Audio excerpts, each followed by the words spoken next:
Welcome, John Hay Jaguars. We are in chapter 6 of So Be It by Sarah Weeks. And when we ended chapter 5, Heidi had just found that roll of film and was getting it developed because she wanted to see what those pictures were that had been hidden for so long. This chapter is called Tea, like the tea you drink, Tea. There were 23 photos in all, the same number as Mama had words. Some of the pictures were so blurry you couldn't tell what they were, but plenty of them were clear. They were all taken at a Christmas party. There was a dressed-up Santa Claus with a white cotton beard and a crooked tree covered with paper chains and glitter pine cones that looked homemade. Some of the people in the pictures were walking around with trays of punch and cookies, and some were sitting in wheelchairs or slumped in orange and turquoise molded plastic chairs with thin metal legs. "Who are all these people?" I asked, slowly examining each photo before slipping it to the back of the stack. Bernie was sitting next to me on the couch, her head bent toward mine. "Looks like it could be some kind of a club, and this was their Christmas party," Bernie said. "Why are so many of them twisted up?" I asked. "Handicapped, you mean?" said Bernie. "Maybe it's a hospital or a special home." "Who took the pictures?" I asked. "Do you think Mama did?" "I doubt if she could use a camera, baby." "Then who took them, and how did Mama end up with the camera?" I asked. Bernie shook her head. "I don't know, sweetie." There were several pictures of a group of 3 plump teenaged girls with drooping eyelids and ill-fitting party dresses, then 2 of a shaggy-haired boy about 18 or 19. His eyes were beautiful, dark blue, almost black, but his head seemed balanced at an odd angle on top of his thin neck. His mouth contorted in a grimace, which could have been either pain or pleasure. It was hard to tell. In one of the shots, the man in the Santa suit stood beside the boy, his arm around his shoulder, neither one smiling. The Santa was extremely tall and thin, and he hadn't bothered to pad the suit, so it billowed out loosely around the middle. His street clothes, shirt collar, necktie, and pant cuffs, poked out from under the red and white costume, the sleeves so short that his bony wrists stuck out a good 3 inches from the white cuffs, revealing the gold watch he had on. "Pretty scrawny looking Santa," I said. "Well, it's not the missing belly of jelly that bothers me. It's what his eyes are saying," Bernie said. "How can you tell under those big cotton eyebrows?" I asked. "I can tell," she said.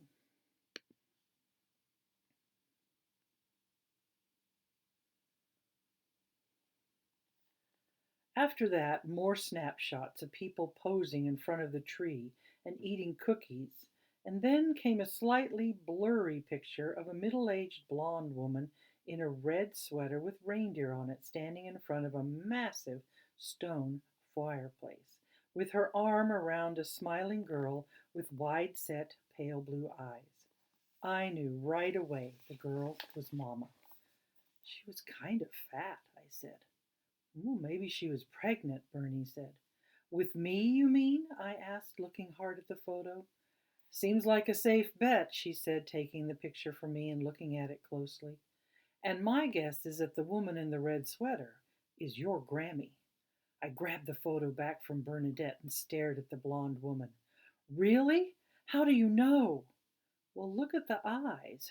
What do you think, Heidi?" asked Bernadette.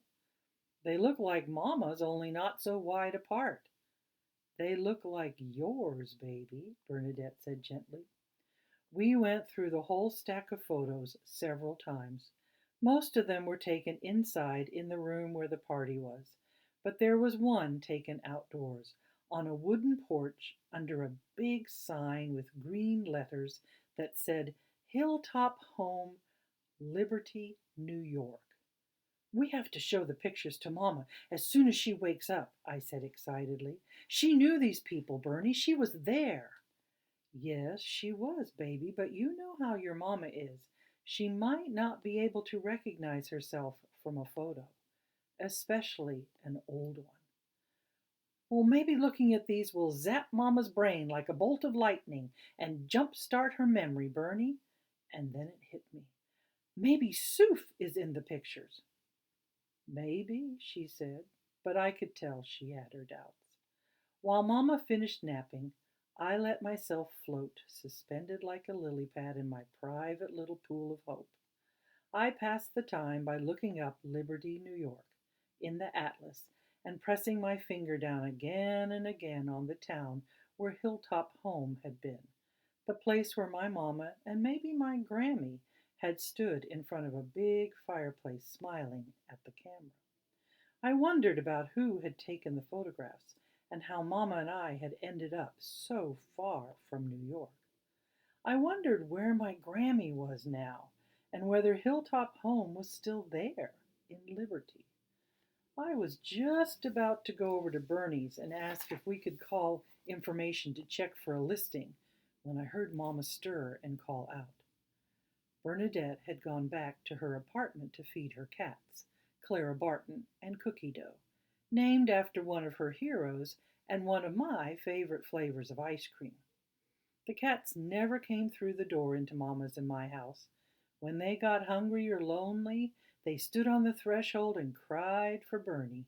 I used to worry that they did that because they had caught Bernie's AP, but she assured me it wasn't a catching thing for animals or people. When I heard Mama calling, I ran to the kitchen and shouted through the doorway, "Come quick, Bernie, she's up!" Bernadette came right over and we went into Mama's room together. She was lying under her covers, rubbing her eyes, and when she saw us, she smiled. "Hello, Heidi. Hello, Det." I remember the first time Mama called Bernadette Det. I thought Bernie was going to cry from sheer joy. Mama didn't add new words to her vocabulary very often, so each one was a big event in our house. That was a very special edition. It was number 15 on the list. "Hello, precious," Bernadette cooed as she sat down on the bed next to Mama and pushed the hair out of her eyes. "How did you sleep? How's your head?" Mama used to get a lot of headaches. She'd hold her head and rock and moan. Usually a nap would make it better, but sometimes she needed Tylenol. She had trouble taking any kind of pills. She couldn't swallow them, so Bernadette would grind up the tablets and put the powder in Jello. Mama loved Jello almost as much as Juji fruits. "Can we show her now?" I whispered. "Shh, Heidi, slow down. She's only just waking up and her head was hurting pretty bad before she went to sleep. Give her a second." I could barely contain myself as Bernadette sat by Mama, talking softly to her until she was awake enough to get up and go comb her hair and wash her face. Finally, Mama emerged from the bathroom and came to sit by me on the couch. "Hello, Heidi," she said, patting my knee. "Hello, Mama," I replied, trying to keep my voice calm and even. I looked at Bernadette. She shrugged. "Mama, do you want to see some pretty pictures?" I asked. Mama nodded. "They were taken a long time ago at Hilltop Home, Mama. Do you remember Hilltop Home?" Mama smiled, patted my knee. "Hello, Heidi," she said. "Hello, Mama."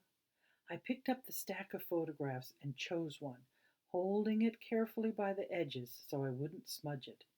"Look, Mama, see the Santa Claus?" Mama looked at the photograph and smiled. I showed her another one. "See all the people?"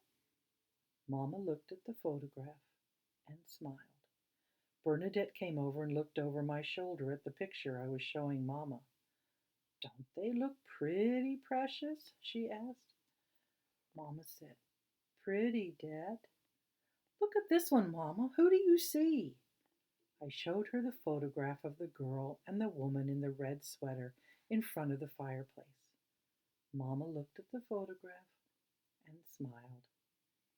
Soof, she said. My heart nearly stopped. Where, Mama? Show me. Show me Soof. I was barely able to contain my excitement. Tea, Heidi? Mama said suddenly, smoothing her skirt nervously with both hands. Wait, Mama, not yet. First show me Soof. Mama began to smooth her skirt faster. Tea, Heidi? She said, her voice rising up a notch. I don't want any tea, Mama. I want you to show me Soof. Point to Soof, I said. I was talking louder than I meant to be, louder than I should have been, and I felt Bernadette reach out and squeeze my shoulder. Leave your Mama be now, Heidi. She'll show us when she's ready to. No, she won't, I said, shrugging out from under Bernadette's hand and pulling Mama's hands roughly away from her skirt. I took her right hand tightly in my own, forcing her index finger out straight, and pressed it against the photo.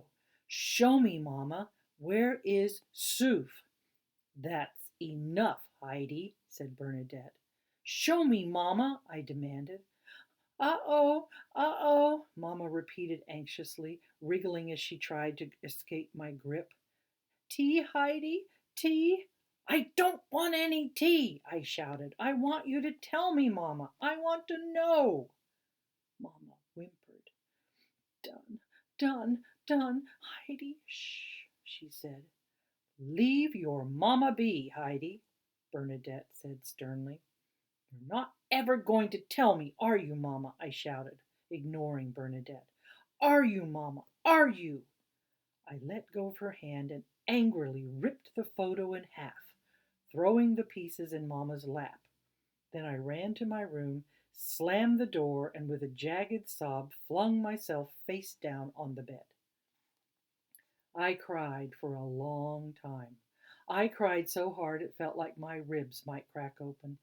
I imagined my heart flying out like a small red bird escaping its cage, going off in search of a more promising person to live in, a person with a history, a person who knew. After a while, I heard my door open and Bernadette and Mama came in. Your Mama's made some tea for you, Heidi, just the way you like it. Sit up, baby, and take it from her, will you, please? She needs you to, Bernadette said quietly. I dried my eyes and sat up. Mama looked so worried and sad, standing there with my white cup with the pink roses in her hand. I took it from her and tried to smile. Thank you, Mama. Thank you for the tea. Good, Heidi, tea, she said, brightening immediately. Then she turned and walked out of the room. Where are you going, precious? Bernadette called after her. Mama reappeared a second later, holding the two halves of the photograph I'd torn. Uh-oh, she said, handing me the pieces. Soof? Slowly I got up off the bed and went and stood beside her. Which one, Mama? Which one is Soof? This one? And with my right hand I held out the piece of the photograph that showed Mama as a young girl. Or this one? I asked, holding out the other piece of the photo. Mama looked at me and smiled. Then she reached over and clumsily pushed the two pieces together. Tea, Heidi? She said.